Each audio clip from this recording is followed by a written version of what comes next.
Boa noite, a paz do Senhor. Eu gostaria de compartilhar com os irmãos uma pregação que se encontra em 2 Timóteo, capítulo de número 3, versículo do número 1 ao número 5. Oremos ao Senhor.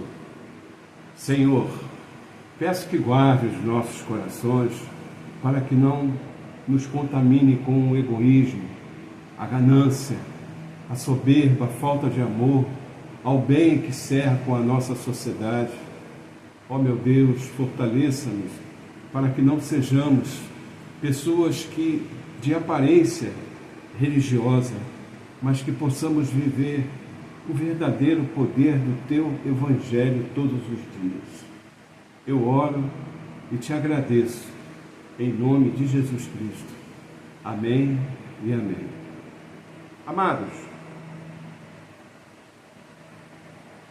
eu gostaria de iniciar lendo o texto de 2 Timóteo, do capítulo 3 ao do versículo 1 ao 5. Diz assim o apóstolo São Paulo: Sabe, porém, isto, que nos últimos dias sobrevirão tempos trabalhosos, porque haverá homens amantes de si mesmo, avarentos, presunçosos, soberbos, blasfemos, desobedientes a pais e mães, ingratos, profanos, sem afeto moral, irreconciliáveis, caluniadores, incontinentes, cruéis, sem amor para com os outros, traidores, obstinados, orgulhosos, mais amigos dos deleites do que amigos de Deus, tendo aparência de piedade, mas negando a eficácia dela. Destes, afasta-te. O versículo de número 1 diz: Sabe, porém, isto, nos últimos dias sobrevirão tempos trabalhosos.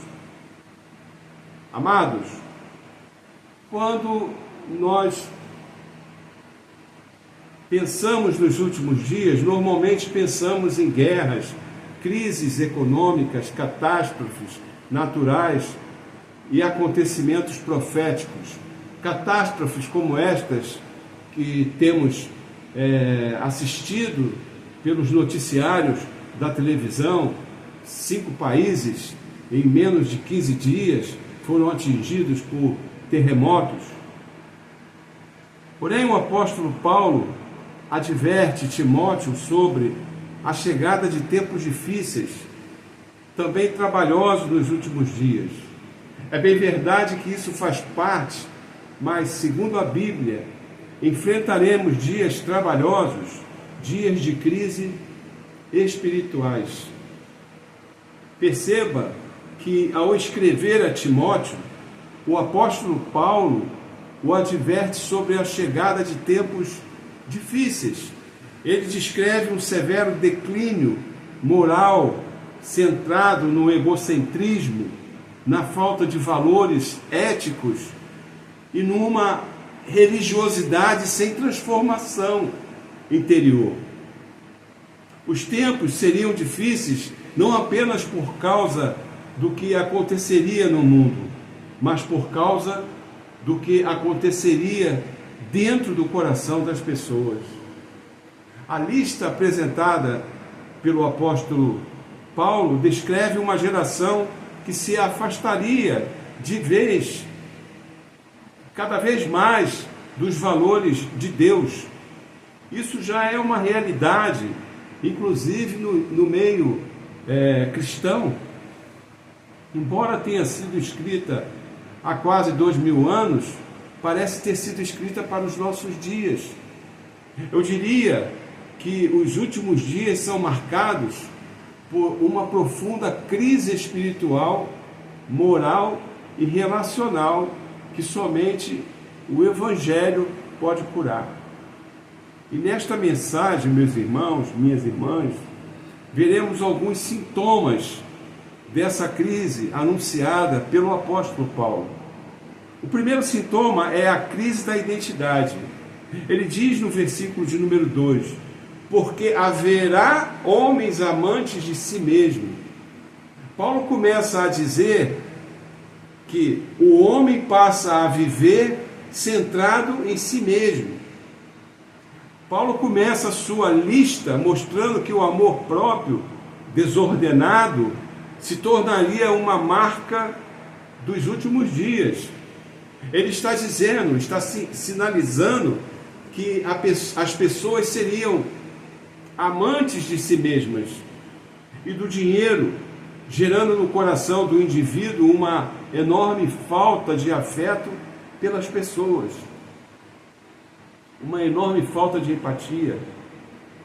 Como contraste, a Bíblia declara: já estou crucificado com Cristo e vivo, não mais eu, mas Cristo vive em mim.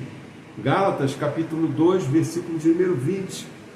Ou seja, Paulo está dizendo que quando Cristo passa a viver em nós, morremos para o pecado. A vida interior, escrava das próprias vontades, passa a ser substituída por uma nova realidade espiritual, onde Cristo reina soberano. Irmãos, não podemos permitir que o ego ocupe o lugar que pertence a Deus. Porque quando Deus deixa de ser o centro de nossas vidas, o ser humano passa a adorar seus próprios desejos, vontades e os seus próprios interesses, deixando o orgulho falar mais de si mesmo, sendo arrogantes e cheios de si, desafeiçoados, sem amor natural pela própria família e implacáveis, sem domínio de si mesmo e cruéis. Quando isso, meu irmão, ocupa o lugar de Deus em nossas vidas, a identidade deixa de refletir o Criador. Muitas pessoas tentam descobrir quem são olhando para si mesmas, quando deveriam olhar para Deus. Veja o que diz em 1 Pedro, capítulo de número 2, versículo de número 9. Diz assim o apóstolo: mas vós sois a geração eleita, o sacerdócio real, a nação santa, o povo adquirido, para que anuncieis as virtudes daquele que vos chamou das trevas para a sua maravilhosa luz. Ele responde às principais perguntas sobre a identidade. Aleluia! Quem somos? Somos geração eleita. Qual é a nossa posição? Sacerdócio real. Qual é o nosso caráter? Nação santa. A quem pertencemos? Povo adquirido por Deus. Qual é a nossa missão? Anunciar as virtudes daquele que nos chamou das trevas para a sua maravilhosa luz. Ei, meu irmão, minha irmã, meus amados, meus filhinhos na fé, uma geração que vive para si mesma perde o sentido da sua existência.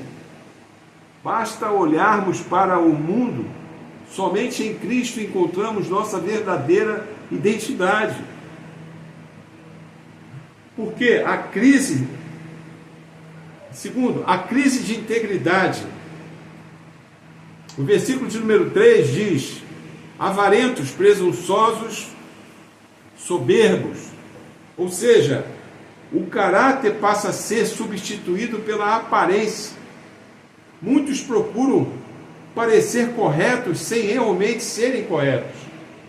Paulo diz que essas pessoas têm forma de piedade, mas negam o seu poder. Versículo número 5. Ou seja, fingem ser religiosas por fora, mas suas vidas diárias negam qualquer transformação real pelo Evangelho. a verdade torna-se negociável. Valores são abandonados em troca de vantagens pessoais.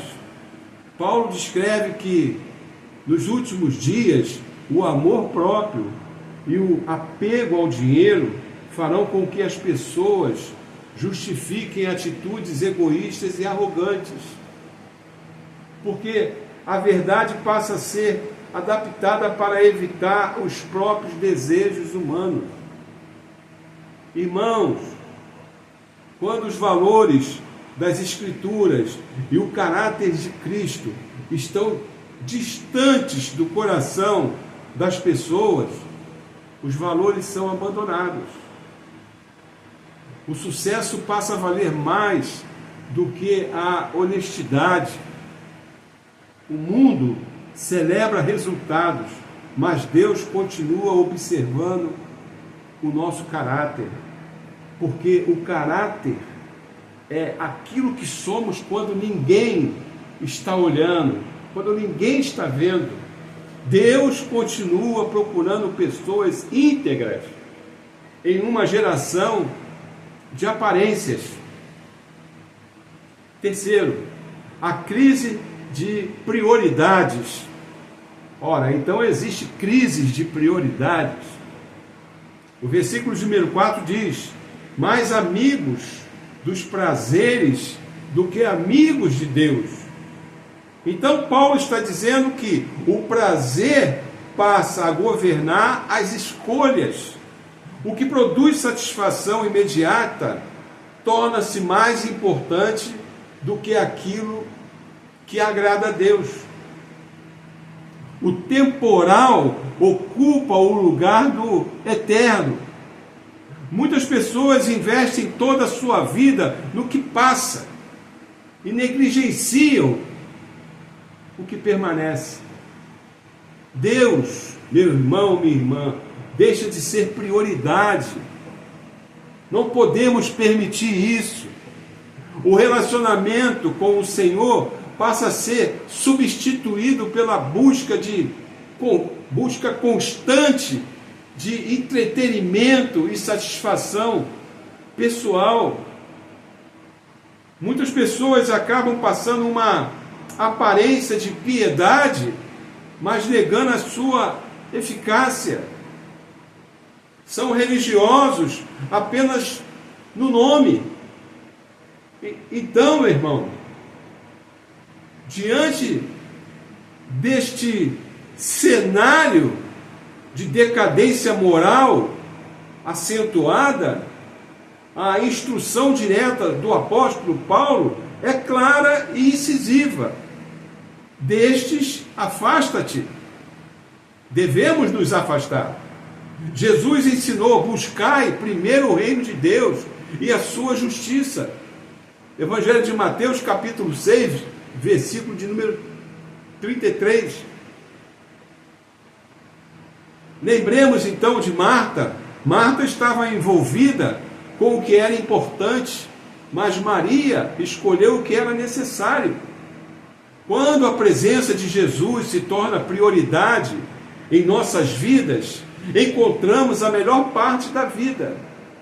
Lucas capítulo 10, versículo 41, 42. Por quê? Aquilo que ocupa o primeiro lugar em nosso coração revela realmente quem governa a nossa vida. Você está conseguindo entender essa mensagem? Então diga aleluia, eu creio, eu recebo para a minha vida. Quarto ponto, muito importante, a crise de autoridade.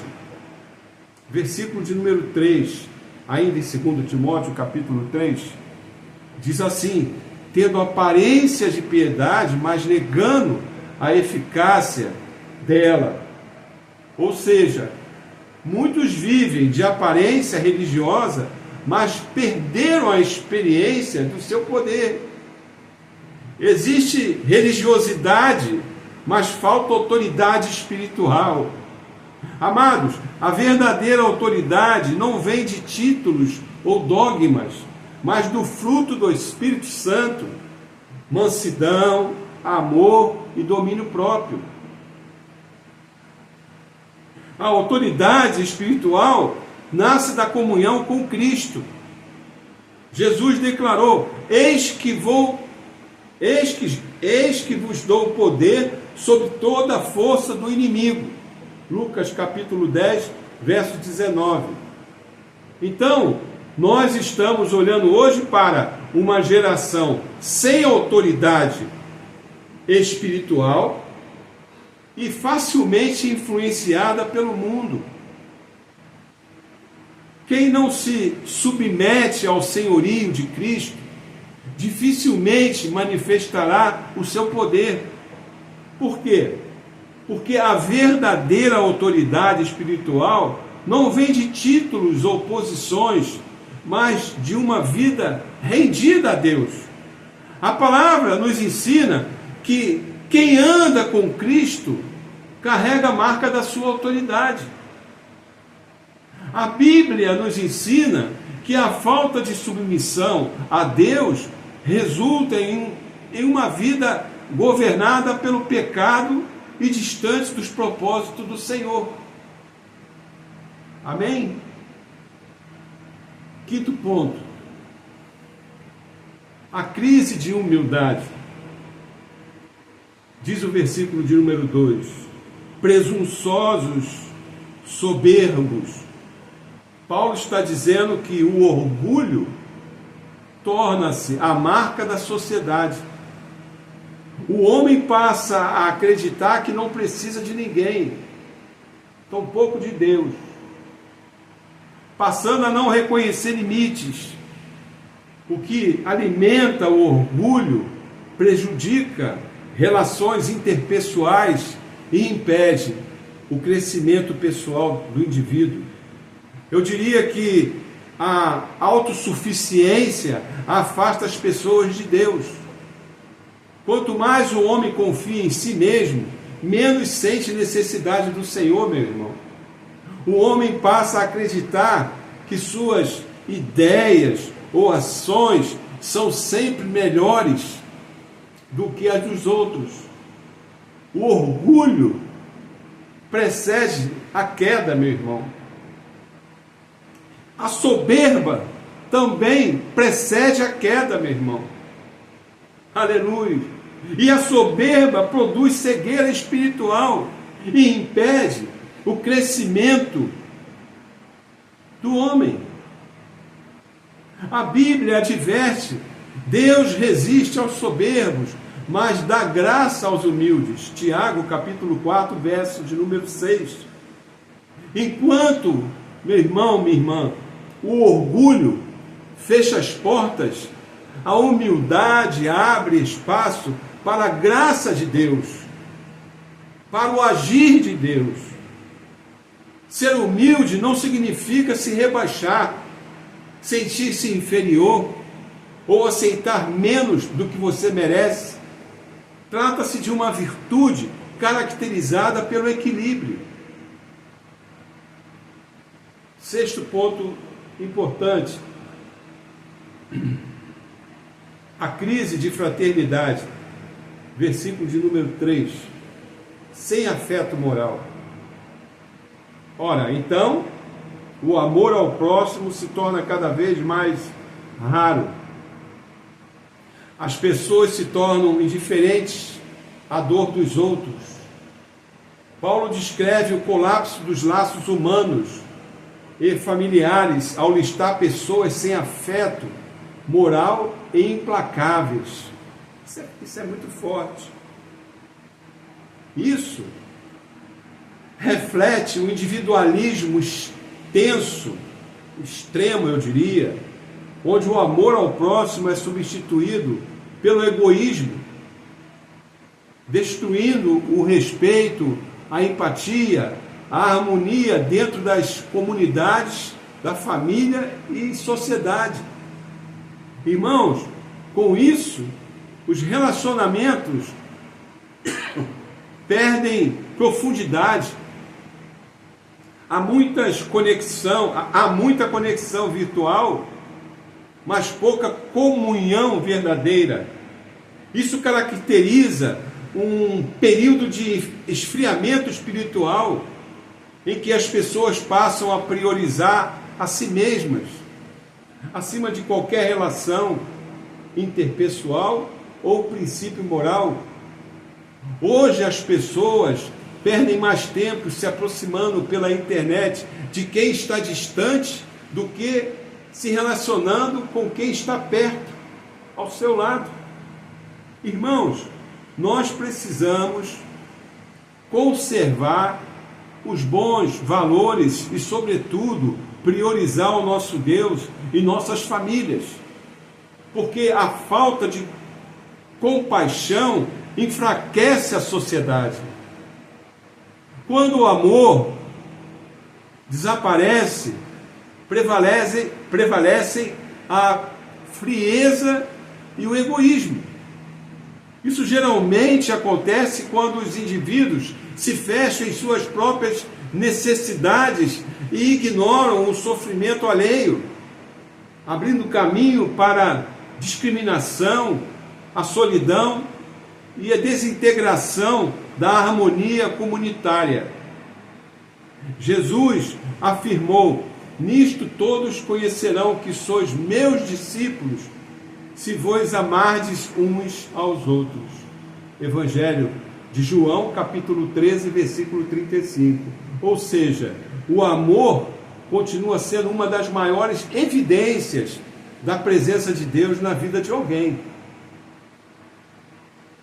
Sétimo e último ponto importante: a crise da santidade.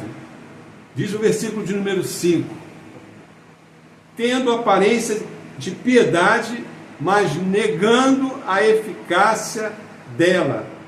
Ora, a religião permanece, mas a transformação desaparece. Existe forma sem poder, aparência sem mudança e discurso sem prática. Ou seja, um indivíduo veste a máscara da hipocrisia e vive uma vida vazia e sem propósitos. O Senhor declarou: sede santos, porque eu sou santo. Em 1 Pedro, capítulo número 1, versículo número 16. Muitos querem os benefícios da fé sem compromisso com Deus. Desejam bênçãos, mas rejeitam a santidade. Todos nós queremos, mas para isso temos que nos debruçar sobre a Bíblia e ler e orar com súplicas ao Senhor. Porque sem santidade ninguém verá o Senhor. Hebreus, não sou eu que estou dizendo não, Hebreus capítulo 12, verso 14. Eu vou repetir: sem santidade ninguém verá o Senhor. Hebreus capítulo 12, versículo número 14. Porque a santidade não é perfeição humana, mas separação para Deus e compromisso com sua vontade. Porém, Paulo mostra uma solução. Como antídoto, Paulo instrui a Timóteo a permanecer firme naquilo que aprendeu desde a infância. Para o apóstolo, a verdade nunca é negociável e deve estar acordada nas Sagradas Escrituras, que são inspiradas por Deus e totalmente equipadas para instruir e repreender e corrigir o servo. Eu concluo dizendo que a realidade é que já estamos vivendo dias trabalhosos. Porém, Deus nos chamou e chamou a sua igreja para seguir o fluxo deste Deus. Deus não chamou sua igreja para seguir o fluxo deste mundo, mas para viver de forma diferente. Enquanto o mundo enfrenta uma crise de identidade, nós buscamos a cada dia sermos mais preciosos, mais parecidos com Cristo. Enquanto muitos abandonam a integridade, Deus continua procurando homens e mulheres fiéis. Enquanto a santidade é desprezada, o Senhor continua chamando um povo para refletir o seu caráter. Os tempos podem ser difíceis, meu irmão, mas a igreja continua sendo luz em meio às trevas e sal em uma geração que perdeu os seus referenciais. Permaneça firme na palavra, porque quanto mais escuro forem os dias, mais necessária será a luz de Cristo. E todo o povo de Deus diga amém, amém e amém. Obrigado, eu agradeço a Deus por essa oportunidade, em nome de Jesus. Amém.